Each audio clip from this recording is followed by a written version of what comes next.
Bonjour à tous et à toutes et bienvenue dans les secrets de Photoshop.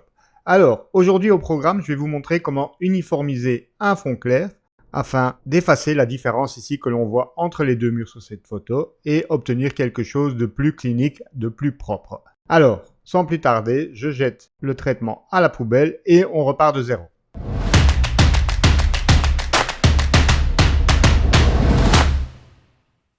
Alors, je vous rappelle que cette série est destinée à un public qui connaît déjà les bases de Photoshop car je ne vais pas m'attarder sur les manipulations sur les calques et les masques. Alors, cette photo m'a été envoyée donc par Annabelle Weerbrook qui m'a demandé donc si je pouvais enlever le fil ici. Et je me suis dit par la même occasion que ça pouvait être intéressant de vous montrer comment unifier le fond puisque vous voyez que ici c'est beaucoup plus ombragé qu'à gauche et ça crée donc un peu une cassure. Alors, la première chose à faire c'est dupliquer le calque, commande CTRL J. Voilà, afin de pouvoir conserver toujours l'original en dessous. Alors, quand vous avez un sujet comme ça avec un fort contraste, c'est-à-dire que les cheveux sont foncés sur un fond clair, c'est relativement facile à sélectionner avec les fonctionnalités automatiques de Photoshop. Donc, pour ça, vous allez sur l'outil baguette magique ou sélection rapide, W, et vous avez donc accès à cette commande « Sélectionner un sujet ». Je vous rappelle que c'est disponible que dans les versions plus récentes de Photoshop. Je clique sur sélectionner un sujet et voilà, donc en pointillé, mon sujet est sélectionné. Alors j'appuie sur Q pour activer le masque rapide pour voir si la sélection semble bonne. Eh bien, ça m'a l'air pas mal du tout. Donc, je vais transformer cette sélection en masque en cliquant ici en bas sur l'icône de masque. Voilà. Et donc, vous voyez à présent mon masque dont on voit d'ailleurs l'excellente qualité. Vous voyez qu'ici, au niveau des cheveux, il y a une très bonne transition progressive. Alors, ce que je vous conseille de faire, c'est en dessous de ce calque, de venir placer un calque de couleur unie afin de voir si votre détourage, si votre masque fonctionne bien. Donc, couleur unie et évidemment, il faut venir le placer en dessous et évidemment, utiliser la couleur du fond que vous visez. Donc ici, je clique deux fois sur le sélecteur de couleurs et je vais venir prélever la couleur ici à gauche avec la pipette. Je valide par OK et je réactive le calque et donc je peux voir si la transition est bonne ou pas. Et comme vous pouvez le voir, elle est pas mal du tout. Commande 0, donc ça c'était juste une aide visuelle. Alors maintenant, je vais créer un nouveau calque, donc en dessous du calque avec le masque. Et je vais le renommer donc uniformisation du fond. Alors, qu'est-ce que je vais faire tout simplement, c'est prendre un pinceau, donc B, prélever la couleur du mur ici à gauche, en appuyant sur Alt lorsque vous avez le pinceau activé, ça vous active temporairement la pipette. Je vais agrandir mon pinceau, CTRL Alt, et puis je tire avec le clic gauche, ou Alt, clic droit si vous êtes sur PC. Le flux à 20%, l'opacité à 100. Et là donc maintenant, ce que je vais faire, je vais venir peindre sur ce calque. Voilà, je viens casser déjà la transition.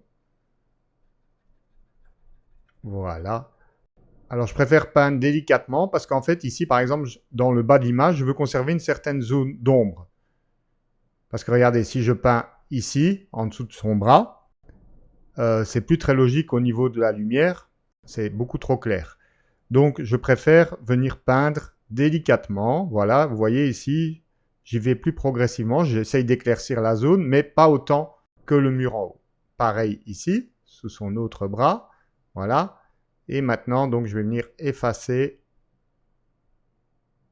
voilà, le fil en même temps par la même occasion. Voilà. À noter que si vous voulez, vous pouvez rajouter une ombre sur le mur pour paraître plus réaliste, mais on ne verra pas ça ici dans ce tuto-ci. Alors, juste encore une petite chose ici. Le bureau a l'air de se fondre dans le mur ici, comme vous pouvez le voir, par rapport à la version originale. Et il y a également ici à droite, vous avez cette partie brune que je vais également égaliser pour harmoniser l'ensemble. Alors, donc pour ça, ce que je vais faire, je vais désactiver temporairement mon calque uniformisation fond et je vais en fait créer un masque pour cette zone-là. Donc, je peux essayer avec l'outil sélection rapide, W. Voilà, on va voir si il détecte bien la bordure ou pas. Alors ici, il a pris un peu trop. Commande Z, je recommence. Voilà, ce qui est important, c'est que c'est votre croix ici, le petit plus qui est au milieu du rond, qui ne dépasse pas. Là, vous voyez, il a bien pris en compte. Alors donc maintenant, je vais masquer, que vous voyez qu'en fait, j'ai recouvert de peinture cette zone-ci. Donc je ne veux pas que le calque sur lequel j'ai peint vienne recouvrir cette partie. Donc il suffit de créer un masque. Mais si je crée un masque classique en cliquant sur l'icône de nouveau masque, eh bien en fait on ne voit plus que la peinture dans la zone blanche. Or c'est l'inverse que je veux. Donc il suffit d'inverser le masque, commande ou CTRL I. Et voilà, vous voyez à présent donc ce qui est en noir ne sera donc pas recouvert de peinture. Avant, après. Alors on voit qu'ici en bas, j'avais peint également un petit peu sur le bureau. Il suffit de prendre un pinceau noir pour venir en fait compléter le masque. Voilà. Alors vous pouvez faire un Alt-clic sur le masque pour mieux voir où vous peignez et ainsi améliorer la transition entre les deux zones. Alt-clic, OK, avant, après.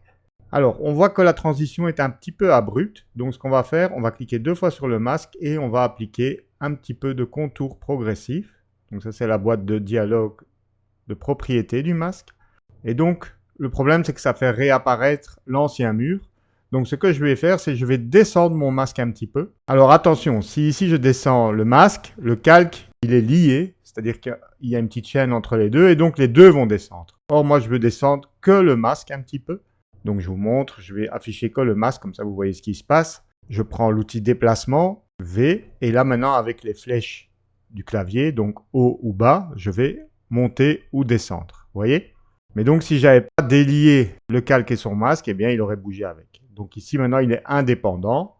Alors évidemment il faut que je vois ce que je fais, donc je refais Alt, clic gauche sur mon masque pour revoir juste le calque. Donc maintenant je vais descendre un petit peu, là vous voyez le résultat à l'écran. Et maintenant, je vais rajouter du contour progressif. Voilà. Je peux encore descendre un petit peu.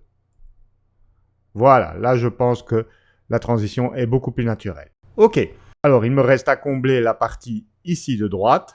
Donc ce que je vais faire, c'est créer une sélection. Je zoome d'abord, je prends l'outil sélection rapide W et je tente en une fois. Et ça me semble pas mal du tout. Donc là, ce que je vais faire, je vais venir compléter. Donc je prends le pinceau, B, Alt pour activer la pipette, je clique sur une couleur voisine et je viens recouvrir cette zone. Alors commande H pour cacher les pointillés, Alt-clic pour prélever un peu la même couleur qu'ici, Alt-clic ici, voilà, hop, commande 0, avant, après, on voyait un petit peu l'ombre ici du bras en dessous, donc ce qu'on peut faire, c'est venir un peu peindre avec une couleur un peu plus foncée. Donc je vais prendre ici la couleur voisine en dessous de son bras où il y a l'ombre, un fin pinceau et je vais venir donc un petit peu, voilà, resimuler l'ombre ici. Alors je vois que je n'arrive pas à peindre ici exactement sur le bord, tout simplement parce que le masque, voilà, m'en empêche. Donc ce que je dois faire, c'est créer un calque au-dessus pour pouvoir venir peindre au-dessus de tout. Sans limitation cette fois, donc je dois juste être vigilant où je clique, Alt-clic pour prélever la couleur et donc maintenant j'ai toute la latitude, voilà, pour créer mon ombre.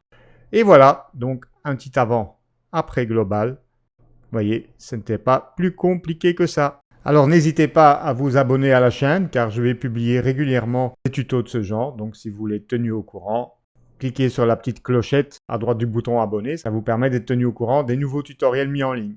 Merci d'avoir regardé cette vidéo et je vous dis rendez-vous au prochain tuto. Ciao ciao!